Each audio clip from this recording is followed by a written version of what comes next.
Salam sejahtera, sihat.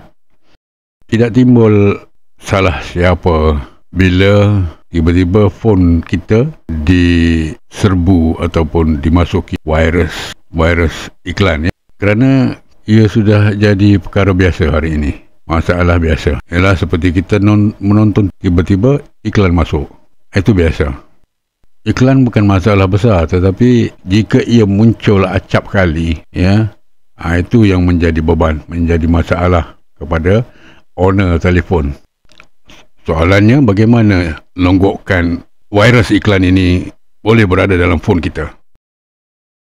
Benarnya ada banyak cara bagaimana virus iklan ini boleh masuk ke phone kita. Ya, ada banyak jalan tanpa kita sedar ataupun kita tidak sedar ataupun tanpa kita sengajakan. Inilah fakta-faktanya. Cuba perhatikan. Pertama sekali, kerana kecuaian owner phone yang suka-suka sangat install aplikasi tanpa menyedari yang diinstall itu membawa virus iklan ke phone. Ini yang pertama. Yang kedua, menginstall aplikasi yang tidak sah. Ini tiada lesen. Pengeluarnya hanya mementingkan keuntungan semata-mata. Ketiga, menginstall aplikasi bukan dari portal Play Store yang dah disahkan selamat. Keempat, install aplikasi dari sumber mod APK. Ini berbahaya. Sangat berisiko dan elakkan. 5. Ini kecuaian kita. Tidak menapis aplikasi yang telah diinstall dengan antivirus atau ads blocker. Keenam, tidak offkan butang iklan pop-up di setting Google. Di sini iklan boleh masuk sesuka hati bila-bila masa saja.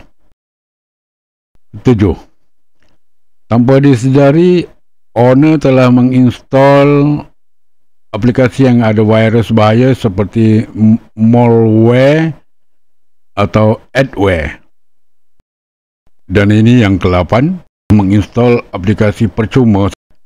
Tapi terlepas pandang ada amaran kat situ, contains ad atau mengandungi iklan seperti contoh ini.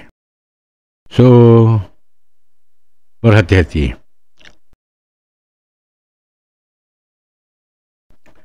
Apa kesan negatif yang akan diperolehi oleh owner phone itu?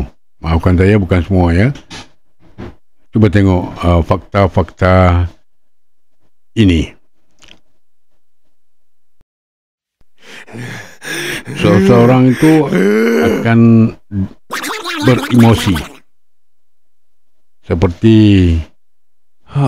geram, bengang, jengkel, marah, benci, meluat dan sebagainya.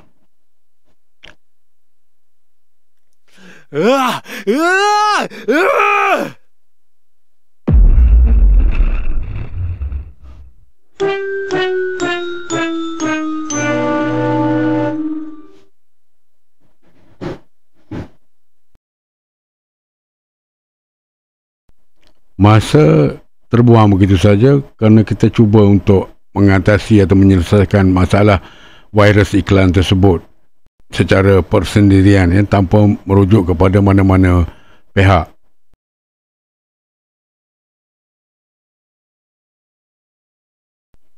Kemudian kita dapati phone kita akan lambat diakses, yang ini slow, dan kerja-kerja kita juga akan terganggu, ya, kerana melayan kerana iklan virus ini. Banyak duit habis. Kalau masalah tidak selesai, kita akan membeli phone baru. Jadi kita cegah virus ini awal-awal lagi daripada masuk.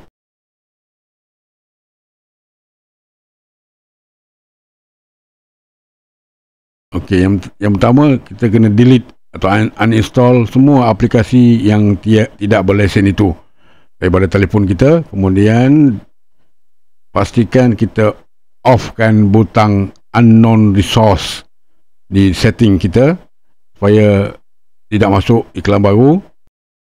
Yang berikut, uninstall juga aplikasi yang diinstall menggunakan mod APK ya. Kemudian cuba kita install aplikasi Ads Blocker, yang ni penahan atau penyekat iklan. Kemudian offkan butang pop-up ads di Google setting.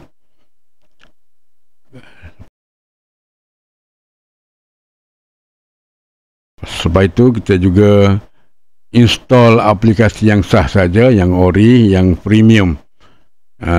Kalau terpaksa beli, kita beli. Kemudian rutinkan atau lazimkan kita scan phone kita, optimizekan dia. Okey. Selepas itu, kalau tak mampu buat juga, kita hantarlah ke phone service center untuk diservis, untuk diinstall semula dan sebagainya. Kemudian kita boleh block awal-awal lagi dengan menaipkan perkataan dns.adguards.com di private DNS kat setting phone ya. Kemudian ini jalan terakhir lah ni. Yang terakhir, kalau tak dapat juga, kita tekan factory reset dan phone akan kembali asal seperti mula-mula kita beli awal-awal dulu. Okey. Dan banyak perkara yang kita akan install semula untuk melengkapi handset kita. Dan langkah akhir yang perlu kita buat jika masalah lambakan virus iklan di phone kita masih belum dapat diatasi. Inilah langkah yang paling drastik yang terpaksa kita buat. Dapatkan ponsel atau telefon baru di kedai-kedai. Okey, saya rasa itu sajalah yang dapat dikongsikan bersama untuk kali ini. Itulah dia caranya, kaedahnya, langkahnya. Dan terima kasih kerana menonton. Terima kasih kerana share. Tolong share supaya orang lain dapat, pengguna lain dapat maklumat ini, dan semoga telefon akan selamat. Kita jumpa lagi.